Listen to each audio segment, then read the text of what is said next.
Сайн байцгаана уу? Өнөөдрийн хичээлээр өмнөх хичээлээр төвшний тэмдэглэгээ хэрхэн өөрчлөх талаар орсон бол өнөөдөр төвшний левел буюу энэ үсгийн фонт болон төвшингүүдийн одоо шилжил 3000 гэсэн байгаа хэрхэн нэмэх 3 болох уу, хасах 3.6 болох уу гэдэг энэ төвшний тэмдэглэгээ хэрхэн засах талаар орох болно.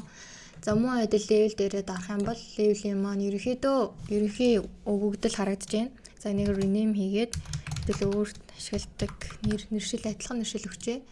За төвшин, за өнгөө сонгоно. График хэсгийг ерөөдөө өмнөх хичээлтэй адилхан өөрчлөө явна.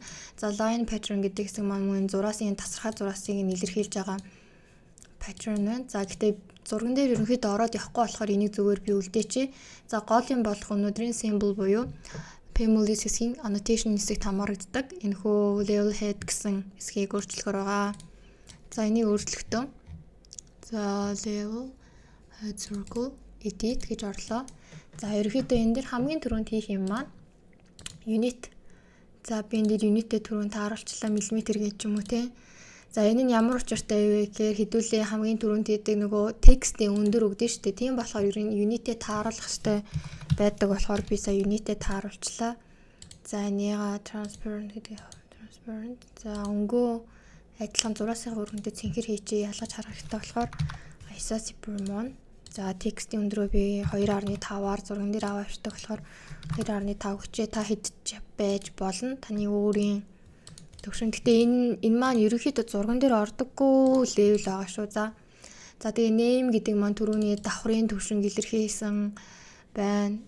Level elevation гэдэг маань төвшин илэрхийлсэн байна. За ерөнхийдөө хүмүүсийн хараад хаад иймэрхүү төрлийн загвараар ерөнхийдөө ашиглаж явдаг. За би ерөнхийдөө нэг энэ загварыг ашиглаа явчээ. Та энэ яг хамгийн анхлан зурж байгаа хүмүүст бол яг энэ name гэдгийг аваад явбал бас зүгээр байх. За тэгээд хамгийн түрүүнд их юм гэвэл elevation гэдэг рүүгээ ороод энэ төвшнийхаа unit-ийг засна. За энэ дээр миллиметрээр харуулсан байна 3000 4000 гэд тийм ээ. За энийгээ метрлөө шилжүүлнэ. За тэмдэг тавихгүй арын 2 оронг авна. Нэмэх хасах тэмдгийг харуулна. Энэ дээр харагдаж байна. За окей. За тэгээ мөн энэ тэмдэглэгийг надад хэрэггүй. За тэгээ энэ зураасыг харгалж байгаа бол энэ юуны reference plane-ийн одоо жишээлбэл дээр нь name байгаа биз. Тийм бол энэ төвшингээ маань дээр бас энэ давхар гэдэг нэр маань харагдж байгаа гэдгийг анхаараарай. За тэгээд би name устгачлаа. За энийг ингээ ачаа. За энэ маань top right гэсэн байна. За би энийг зураас татна одоо line. За line татагтаа ганц энэ level head гэсэн төрлийн line байна. За 4. За ерөнхийдөө за би энийг явууч. Энэ хэтэрхий урт нэр байгаа болохоор би энийг урт жоохон тоогоор sample оруулчихъя. За тэгээд яг энэ зураасан дээр за хэрвээ төвшин маань иймэрхүү байвал за нэг иймэрхүү харагдана гэж бодоод за мөн адил үргэлжлэлээ.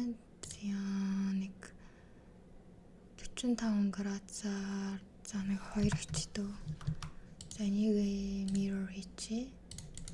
За ерөнхий нэг иймэрхүү зураас та ямар зураас ашигладаг бол тэрүүгээр ерөнхийдөө ийм зураасаас үүсгэж болно шүү. За тэгэнгүүт энэ маань бүгд line head гэсэн нэг төрлийн дугаартай нарийн зураас. За бүгд ийм нарийн зураас байгаа. За жишээлбэл та энийг арай өргөн зураасаар харуулмаар байна гэх юм бол та өмнөх хичээл дээр мөн адилхан object style руугаа ороод тухайн ашиглаж байгаа зураасынхаа категорид нэмжсэн шүү дээ тийм. Тэгвэл ингээд төвшин өргөн зураас гэчээ тийм жишээ нь. За тэгээ энийг болохоор 3. За өнгийн мөн адилхан цэнхэр. За энэ юу манаас харагдаад байгаа тийм ээ. Төвшин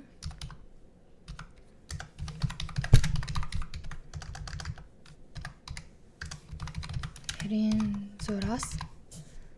За мөн адилын яга цэнхрээр өгчээ доо тий. Тэгэх юм бол ингээд за өргөн зураас энэ хэсэг маань өргөн зураас. Энэ хэсэг маань нарийн зураас. За энэ текстээ хараар хүчтэй юм дөө. Бүх юм цэгэрэл яах вэ? За ингээд alright ингүүт. За зураас маань мөн адилхан. Ингээд өөрчлөх чинь. За энэ маань хангалттай байвал дахиад 6-аас ийшээгээ ороод өөрчилж өгч болно.